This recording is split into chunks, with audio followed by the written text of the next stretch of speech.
Permettez-moi d'aborder un sujet peu populaire aujourd'hui. J'aimerais parler de l'autorité et de la soumission. Et arriver avec cette clé. Quelle est la clé de l'autorité? Ces concepts déclenchent souvent en nous des réactions à cause de blessures, à cause d'autorités qui ont fait du mauvais travail, qui ont laissé des traces, qui ont été des autorités écrasantes, qui ont été des abus, etc. Toutes ces choses ont laissé, non pas auprès de une ou deux personnes, mais parfois auprès de peuples entiers, des traces incroyables, des blessures si profondes qu'on peut très bien comprendre la réaction des gens quand on parle d'autorité et de soumission. Regardons cependant ce que la Bible, la parole de Dieu dit, en quelques mots. Il n'a pas le temps de faire le tour de toute la question, il faudrait bien des heures pour en parler. Mais tout d'abord, il est bon de se rappeler que Dieu a toute autorité. Contester l'autorité de Dieu est littéralement ridicule et inutile. On ne peut pas contester l'autorité du Créateur. Il a toute autorité parce que Dieu est Dieu.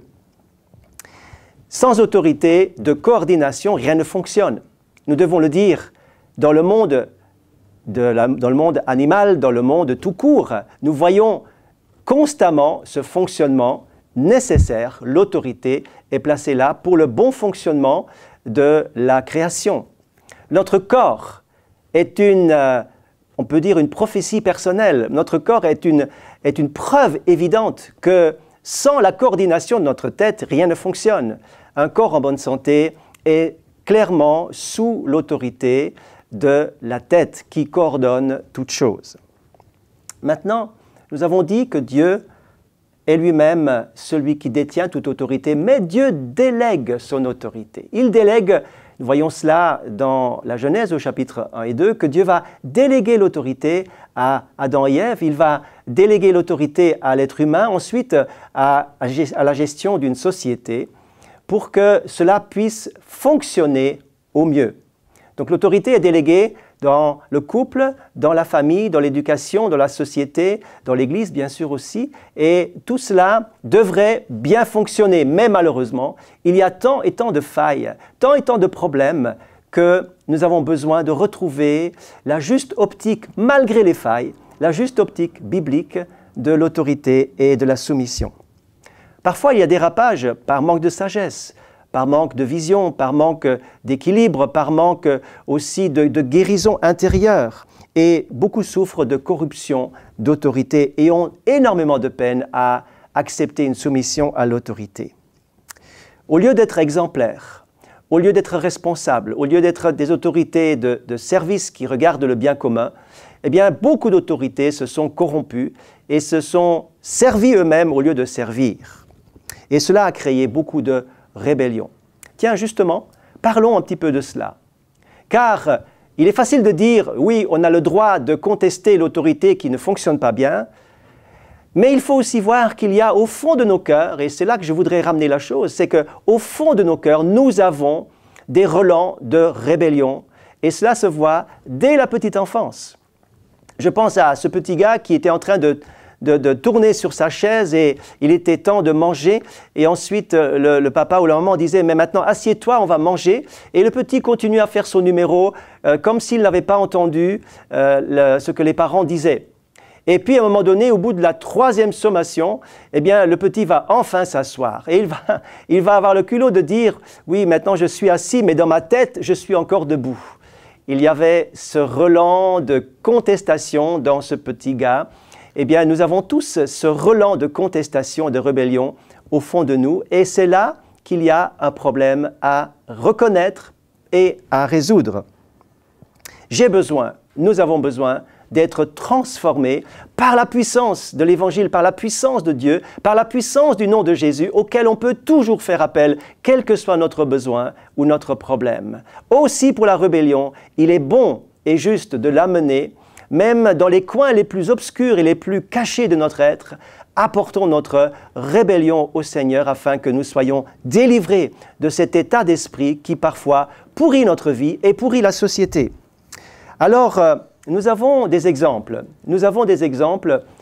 Comme par exemple, il y a dans Luc chapitre 7, verset 7, la rencontre de Jésus avec ce centenier romain qui va dire, Jésus, viens guérir mon fils, viens guérir mon enfant. Et Jésus va dire à cet homme, waouh, toi tu as compris de quoi il s'agit. Pourquoi dit-il cela? Parce que cet officier romain va dire, eh bien moi je sais comment fonctionne l'autorité. Jésus, toi tu as autorité, et moi je crois que tu as toute autorité parce que tu dépends du Père. De même moi, je dépends de supérieurs à qui je dois obéir et j'ai des personnes qui sont subalternes qui m'obéissent. Et à cause de cette compréhension de l'autorité, moi je sais que toi Jésus, tu fonctionnes comme ça, tu as compris cela et c'est pourquoi je crois fermement que tu peux guérir mon enfant. Jésus va être surpris. Jésus va dire à cet homme, ta foi est grande, parce qu'il était dans cette juste compréhension de l'autorité. Jésus est vraiment notre exemple, parce qu'il va dire, oui, les chefs des nations tyrannisent, mais il ajoutera qu'il ne soit pas ainsi au milieu de vous. Il parle aux disciples, il dit, il ne faut pas que vous soyez des gens autoritaires qui tyrannisent, qui dominent, mais que nous puissions avoir l'exemple de Jésus. Et je voudrais terminer par là, en citant deux clés d'autorité que je trouve en Jésus et qui sont absolument exemplaires et merveilleux.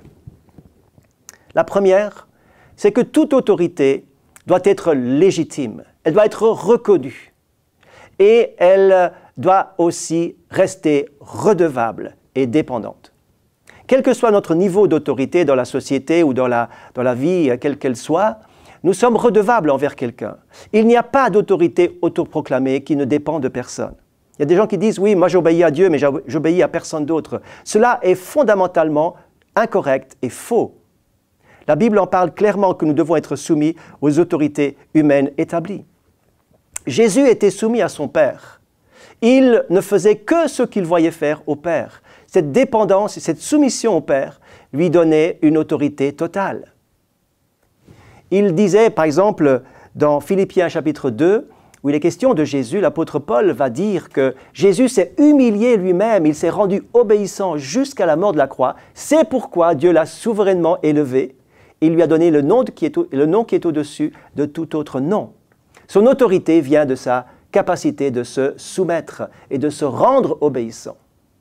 La deuxième clé, c'est que l'autorité est liée à la responsabilité.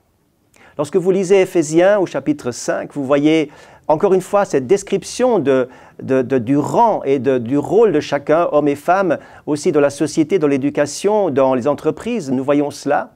Eh bien, il nous est dit qu'à l'exemple de Jésus, qui est la tête du corps, mais que fait-il? Il se rend responsable. Il est responsable de présenter son épouse, l'Église, pure, sainte et sans tache, devant le Père. Il va prendre soin, il va la bénir, il va donner sa vie. Eh bien, c'est ainsi que l'autorité qui sera respectée et qui sera une bénédiction et qui sera juste selon le plan de Dieu, c'est une autorité qui se responsabilise. Donc une autorité qui est redevable et qui est un exemple de service et qui se responsabilise en donnant sa vie complètement pour les autres. C'est sur ces quelques mots que j'aimerais vous laisser réfléchir à ces notions d'autorité et de soumission. Que Dieu nous aide à bien comprendre cela et surtout à les mettre en pratique. Que Dieu vous bénisse. À bientôt.